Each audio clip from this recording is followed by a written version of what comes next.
Hi, thank you for having me.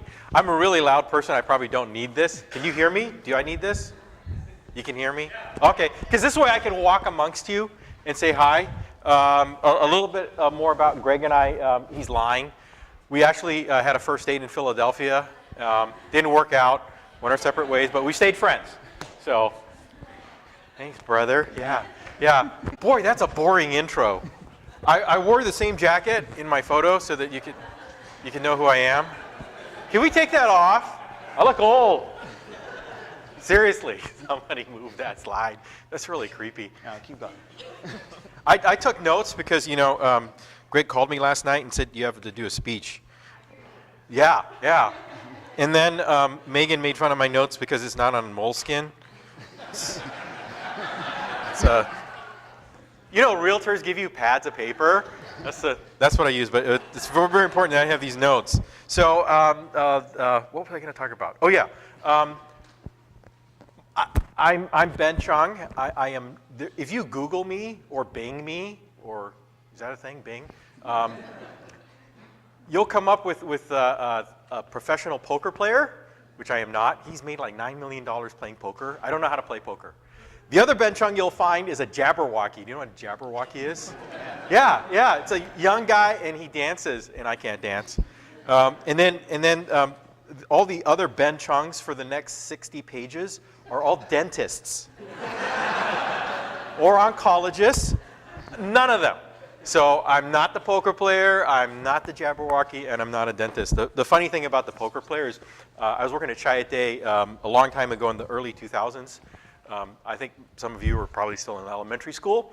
And they sent me to Paris. And I thought, this is fantastic. I get to go to Paris. So I get to go to Paris, and it's this really cool hotel right across the street from this, at that time, a really cool bar called the Buddha Bar. And I go to the hotel, and everybody knows me.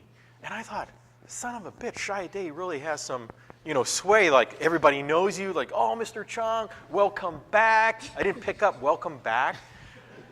I get to my room, there's a big basket, and there's wine, and I'm like, I don't think they think who I am. And everybody opens a door, somebody holds their hand out, because, they think I'm the poker player. So the poker player stayed there. They thought I was the poker player. I didn't have any money. I felt bad. I'm like, I don't play poker. So that was my little famous brush with fame. I have 3 boys. You saw my bio, same mom, same dad. And they're in Boy Scouts. How many of you Boy Scouts go camping, right? So I joined the Boy Scouts because my kids were in it. And one of the first meetings, they needed a volunteer or a couple volunteers to take boys backpacking and hiking. And a good friend of mine, a guy who became a good friend of mine, we both kind of raised our hands and said, we'll do that. We'd never gone hiking or backpacking in our lives. And my dear friend, his name is Bhavnesh Patel, and he has a very thick Indian accent, and I'm Chinese, and so that's who you want to trust your son with out in the wild. But we'd never done it, and we thought, what the heck? So we learned a lot about backpacking and hiking, and if you saw my profile, that's the thing I like to do. And one of the reasons why I like to do it so much is you get out in nature. Everybody here lives in Southern California. There's a lot of nature out here. How many of you guys ever go to Joshua Tree? Go up to the mountains like San Jacinto or Gorgonio. Get out there because it's really getting crowded out there. There's a lot of people out there now. Most of them are Korean.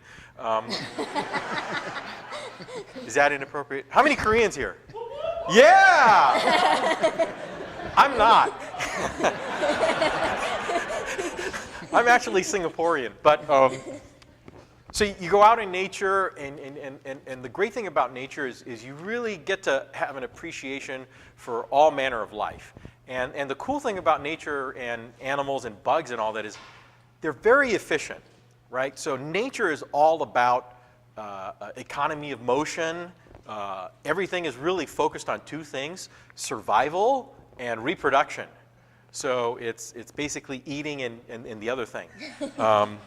Which is great, but that's not what really makes us special, right? We don't just, some of us just eat and the other thing, but, I'm trying to teach my kids there's more to life than those 2 things. I have a 17-year-old, and the only thing on his brain is pizza and something else that begins with P. I'm kidding.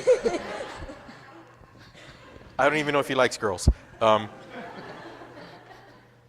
I'm already down here. So, yeah. You know, it's all about economy of motion, right? And it's about this idea that we evolve basically as a species very inefficiently. And what I mean by that is we don't just focus on survival. We don't just focus on the other thing. We actually, evolutionary, how many of you guys like science? I love science. I'm not a scientist, but I like reading about it.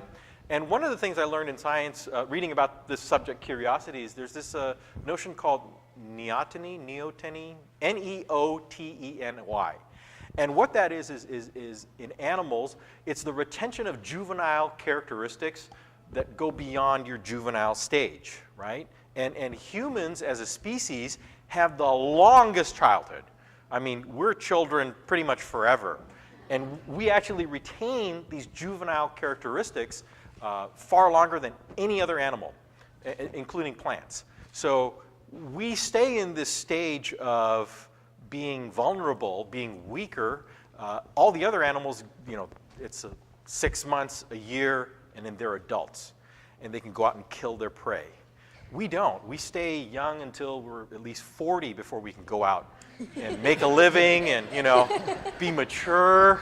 I'm well past 40, and I've just started to feel like, hey, I've got a handle on this thing called life. Greg's 60, but you know he uses a lot of moisturizer, and he's had a handle on life for a while. So we're children for a long time, and this notion of neoteny allows us to learn. And the cool thing about neoteny is this idea of a frontal lobe. Everybody has a frontal lobe in your brain, and it develops. It's fully developed in your how many are in their mid-20s? You are starting to gain self-control and impulse control. Yes. It's true. Frontal lobe is the thing that's, a developed frontal lobe is the thing that stops you from saying, hey, I'm going to go climb on that ledge to see what it's like, right? If you don't have a fully developed frontal lobe, you'll go climb on that ledge. You'll do stupid shit, right? I go to Josh Retreat with Boy Scouts. They do stupid shit. They climb on the rocks. They get up to the top. My 11-year-old's up on a cliff, and there's like 600-foot drop, and he's like, hi, Dad! You know, no frontal lobe. No frontal lobe at all. Women, the female of the species, develops their frontal lobe a little earlier, so you guys are way more mature by like 19 and 20. But the great thing about not having a fully developed frontal lobe, and I don't think if it ever fully develops, because I'm quite immature, it allows you to learn. That's what allows us to be sponges as we're growing up. We can learn languages quickly. We can learn new ideas. We can adopt different ways of doing things because the frontal lobe's not there. So that's why you go to college all the way up till you're 25. But that's also why your insurance rates stay high until you're 25. It's true. Stone cold fact. You call my insurance agent and asked him, and he said yes. So it's true. Your insurance rates go down because right around 25 is when your frontal lobe becomes fully developed, and you're not going to do stupid shit. You're not going to look over at the guy next to you and say, you want to race? You do that. I know you do that. Everybody does that. My dad still does that, but he's 70. I've got to take the keys away from him at some point. So it's about lifelong learning. It's this idea of always wanting to try something new. That's the frontal lobe. But if you think about it, it's really inefficient as a species to have this notion of curiosity, right? We should just focus on survival and the other thing, you know? If you want to, evolutionary, it doesn't make sense that we waste time, you know, making that left turn at Albuquerque. But that's what really allows us to come up with some really cool things.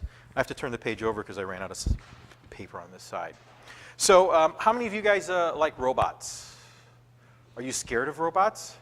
I'm scared of robots. I love robots. I'm not scared of zombies. How many of you guys like zombies and the mom zombie? I don't like zombies because it doesn't make sense to me for one reason. Rigor. So they're dead, right?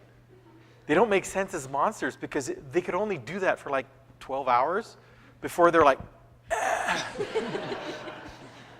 And that's it. So The Walking Dead, I just hide for 12 hours and then everybody be like this. They can't move. They can't chase you. World War Z is a farce. There's no way you can run if you have rigor. I know, that's a sidebar. So in robots, the problem they have is if you just have a program that learns a route and then locks it in and never changes from it, it gets into a rut, right? It just takes the same route over and over. It doesn't have that human ability to try a different road. So they actually, in their development of the programming for their AI, they actually have the programs erase a little bit of themselves so that each time they go out, they don't remember everything that they did. So they'll try new things. They'll try a different way. Now, trying a different way is really cool because it's really inefficient, but you find a different route that may not have any immediate benefit to you now, but may be of benefit later. And that's really the cool thing about curiosity, is that it's inefficient to be curious. It's inefficient to be distracted. I get distracted all the time. I'm talking about curiosity, and I'm distracted, and I go talk about something else, and then I come back to curiosity. It's important that you take that opportunity to be distracted and learn things that aren't in the thing that you're focused on. So everybody here works, I assume. I don't. I'm in the hallway right now. But when you work, everybody tells you to be focused and be productive, right? You know, put your nose. That is so stupid, it turns out. It's actually really inefficient because it stops you from seeing other things. One of the things Greg and I do is we make connections in our work for clients. And the way to make connections people can't see is you have to see a lot of things. So you have to be interested in things that you normally aren't interested in. Like when someone asks you, hey, would you like to be the leader of a backpacking troop or whatever, raise your hand and say, yeah, I'll do that, and then go learn about it. It will have no impact on your life or your career in that moment, but it can later. You just don't know yet. So that's why you have to always be open to new ideas. That allows you to, there's a notion of thinking systemically. How many of you guys have heard that, thinking systemically? It's not a computer system thing. It's that the movie The Beautiful Mind, right? It had all that stuff, or that TV show Homeland, where she has all this stuff put up and it doesn't look like anything goes together. But if you don't have that stuff on the wall, you can't make the connections to see how things go together. And so that is all part of the notion of neoteny, being immature, liking films like 40-Year-Old Virgin, right? I love The Three Amigos. Stupid movies, but then again, you know, someday it'll be valuable. Did I drop a page? Seriously. Oh, there it is. Okay. What was the second thing I wanted to say? Oh, yes. So what's the hard thing about being distracted and about trying something new? What's the hardest thing? I'm scared. Beer. Who said beer? What? Fear. Fear. That's right. Fear. I didn't write that down, but that's okay. We'll go with it. Fear is about saying no, right? So the first word you say when you're a kid or when you have kids is they learn no. No, no, no, no, no. You know, I tell Max, do your homework. No. I tell my wife, you know, no. Everything is no with her. Yeah, seriously? No? So you have to get over no. You have to get over that fear. And one of my favorite juvenile movies is a movie called Yes Man. It came out in 2008. You know, and aside from the fact that Jim Carrey was 46 and he was chasing a girl, Zooey Deschanel, who was 28, and he was supposedly hanging out with 33-year-old Bradley Cooper, the point of the movie was really cool. Was his life changed when he started saying yes. The funny thing about that movie, it's actually based on a book by some English guy, Danny Wallace. So Danny Wallace is a humorist, and he's English. How many of you guys heard of Danny Wallace? Nobody reads here. So Danny Wallace wrote this book called Yes Man, and the thing was, he just left a relationship, or the relationship left him, and he was riding a bus in London, and there was a sign on the bus that said, guitar lessons or something silly like that. And he looked at the sign and he kind of looked away. And there was this older gentleman. I don't know what he was. I'm going to assume he was Indian. And he looked at him and said, "Say yes more." And Danny Wallace said, "You know what? I'm going to do that." And so for a whole year, he said yes to anything that popped in front of his head or in his field of view. So if he saw a sign that said, "Visit Greece," he bought a ticket and went to Greece. And he did it for a whole year. It's a fascinating book. He made a lot of money and he lost a lot of money, but it was a really good journey, and it was all because he opened himself to saying yes. So the bit of wisdom for everyone here who's had fully developed frontal lobes is when your friend asks you to see that stupid movie, say yes, go do it. It's very important. Or if they say, go try this, let's go try this restaurant, and it's vegan, and you're a carnivore like me, you still try it because you never know. Saying yes allows you to, all right, I'm backing up now because I'm confused. So you hold worldviews, right? Everybody has worldviews or beliefs. Let's say you believe in the letter A, and that is your belief system. Letter B comes along. It's different. It's new. It's not what you're used to. You should say yes to letter B because only good things will happen. One, you'll find out that B is better than A, and then you move on to B, right? So that's one good thing. The other good thing is B is not better than A, and you just reinforced A. But you wouldn't have had that opportunity if you don't say yes to B. So saying yes to B, which is Ben, is good. B, get it, Ben? I just did that right there on the spot. So saying yes is very important. It's very important to say yes to that thing in you that really wants to try something new. It's a new mustache. You might say, this is not the thing anymore, and you're going to do the little Hitler thing. Try it. See what people say. You never know, right? Or you might shave your beard, right? And then you'd be wild. Or we'd find out you look really young. You get carded a lot. So say yes is very important. That book, Danny Wallace, is really good. So now I did two things, right? I talked about neoteny, or the idea of being immature a bit. And I talked about saying yes. And the last thing is there's a science to when you should say yes. Did you know that? Science is wonderful because you don't have to guess. You can actually do things because they're stone cold facts and they're true. There's this other book by this guy named Daniel Pink called When. It just came out. He's been on some talk shows. I downloaded it on my Kindle, and then I lost my Kindle. So I got to find my Kindle so I can read it. But the cool thing about that book is he talks about how science actually tried to figure out when the best time of day is to do something, or when the best time of year it is to do something, because our brains actually are wired that way. So for most of us, hello. I'm going to have to go there at some point. Our brains are wired over millennia of evolution to do certain things at certain times of day. So I know this is a surprise for everyone, but morning is when you should do all your hard work because you're fresh, you're energized. That's when you should do your important stuff. Don't answer emails in the morning is what they said. And what he did this, he used big data to find this out. So you're most productive in the morning. See, if you write all this down, you have to read the book, which I didn't read yet. The least productive time is right around lunch and after lunch because it's a peak, and then you go into this trough.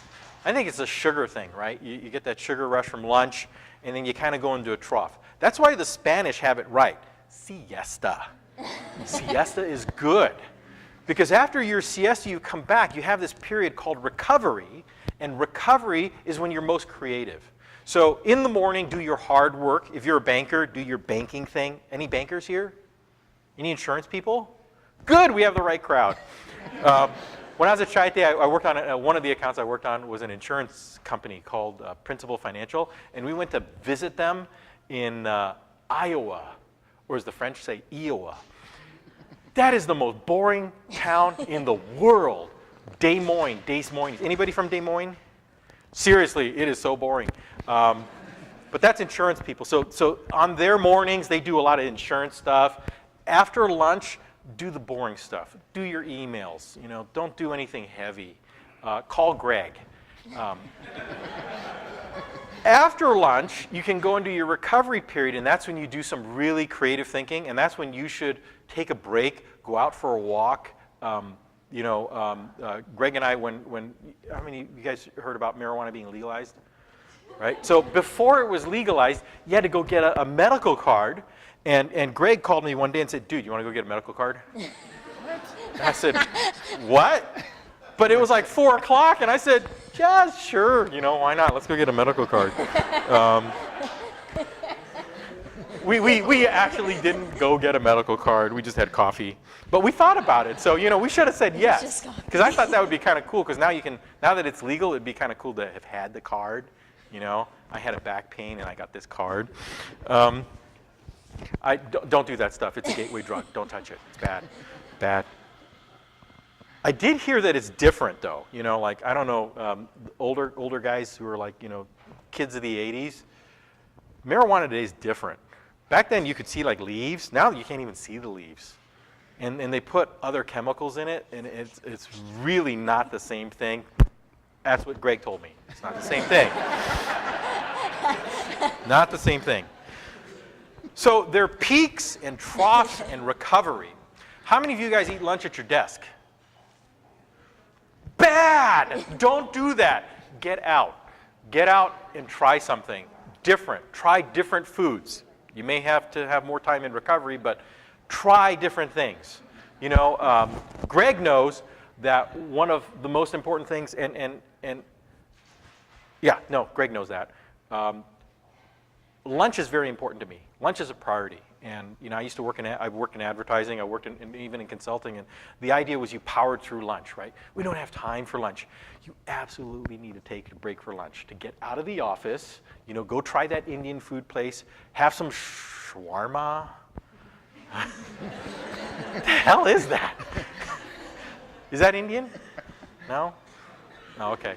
How many of you guys gone to Halal Brothers over here? Oh, yeah. Yeah? In the crazy long lines? And I said, it didn't work for me because it was chicken with lots of mayonnaise on top. I don't know what that is, but definitely get out and have lunch and get away, because that is very important to get out. It resets your brain, is what they find out. Getting through the trough period is, again, the only way you can do that is to stop working on the thing you're working on and go for a walk. Vape if you have to. I don't vape. That stuff's bad too. Eat an apple. Okay. How many people love apples? Good. I saw a lot of you guys wrote down apple fritter. I didn't know that was a donut. I thought that was a fritter. Seriously, right? Is that a donut flavor? Apple fritter? Yeah. So apple fritter's a fritter. Yeah. Yeah. See, you guys are messed up.